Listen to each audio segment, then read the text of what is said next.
what's the first really scary story that turned your head and said, "Oh, I'm into this for life"? Uh, so my parents were really trying to get me to read. I think I was in about second grade, and one of them brought home a ghost story.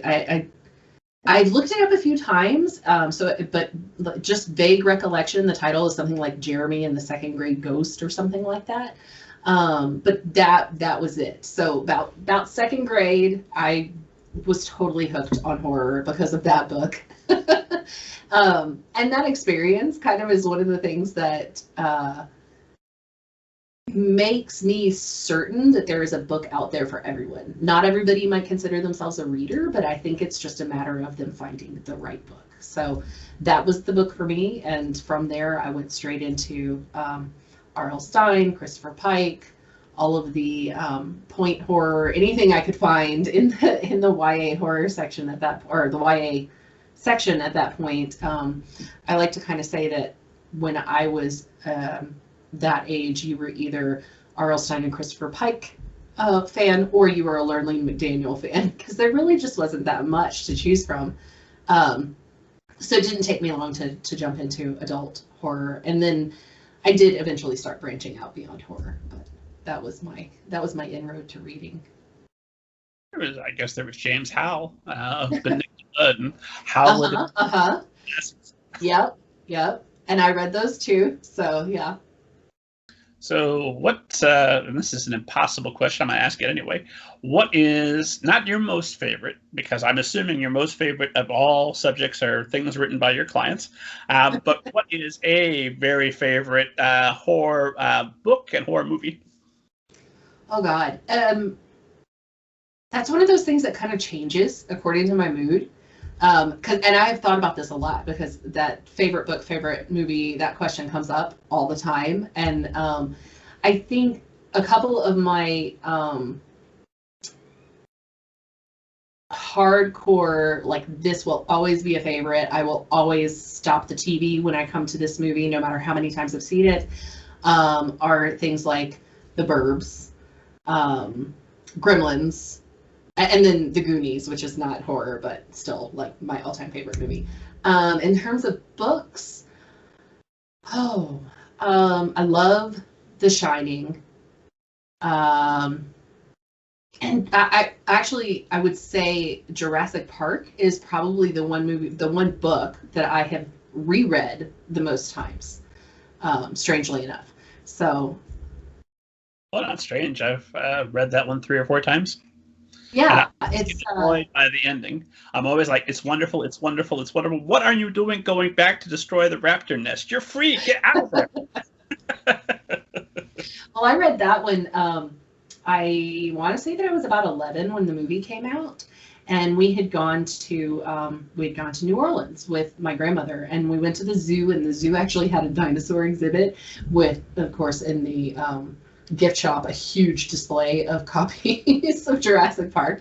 And so my grandmother bought me Jurassic Park, and I dragged that paperback all around New Orleans for the rest of the trip, and I brought it to summer camp with me. And yeah, I reread that thing, I don't even know how many times. I finally replaced the paperback with a hardcover. So.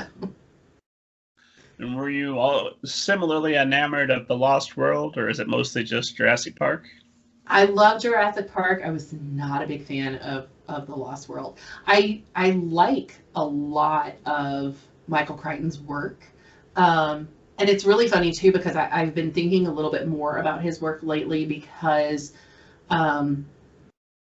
his use of actual science is one of the things that I find really fascinating. And it kind of segues into a conversation that I have with authors when they're querying and things. Sometimes I'll have somebody pitch me a project, and I'll ask them afterwards, I'll find whatever the topic of the project is really fascinating, and then I'll ask the author, what do you do when you're not writing? And nothing that they've given me so far indicates anything along those lines. And they'll come out with, like, oh yeah, they pitched me a science fiction project, and they work in, software development or something. And I'm like, oh wow, like, you wrote this really cool book about robots taking over the world, and you work in AI, like that's or software development, like that's awesome. And that's part of your platform, and I need to know that, and that just makes this even more cool. So the fact that Michael Crichton was doing that for a living while also writing fiction that was informed by, you know, what he did professionally is really cool, and by no means necessary of any author, but it just kind of, I'm one of those people who likes it when an author can convince me that they are an authority on a subject. And so knowing that he does that for a living just adds even more to that authority, if that makes sense. But one of the reasons that I've been thinking about him a lot lately is that I have been really interested lately in books that are very similar to Douglas Preston and Lincoln Child, where there's like this weird, maybe paranormal thing going on, but there's some science to back it up, that maybe there's a logical explanation too.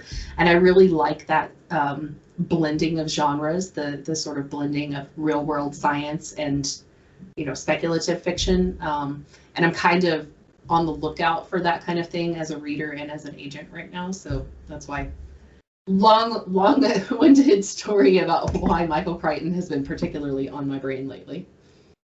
This podcast is designed for tangents and long stories, whatever you got. I was going to say that with expert writers, sometimes what I find is like, oh my gosh, they're such an expert on the subject, they can absolutely convince me of their authority on this. I wish they had more fiction people in their critique group working with them. Let's find a way to break this up and make it less textbook and less exciting.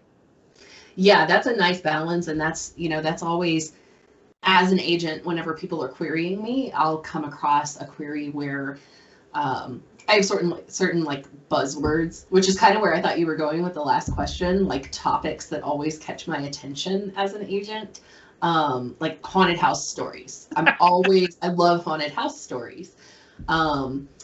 And so, for example, if I get a really great query about a haunted house story, and then like I find out that the author is, I don't know, maybe like a writer on one of the like ghost hunter shows or something, you know, somebody who really has the chops to be writing what they're writing, and then I get into the actual writing and it's not great. So like you said, it's too technical, or it's too, one that I see a lot are people who have a background in screenplays. A lot of the times they transition to narrative prose from screenplays. It doesn't quite work. They're still doing too much of the camera direction, you know, the kind of thing that you need in a screenplay, but the kind of thing that you want the actual flow of the narrative to show you, rather than, you know, a step-by-step play of what the character's doing. So yeah, I'm a little bit better about it now that I've been doing this for a while, but I still get very excited in the query, and then I have to like temper it and say, well, wait, let's see if the writing actually comes through. Let's see if the writing is as good as I want it to be.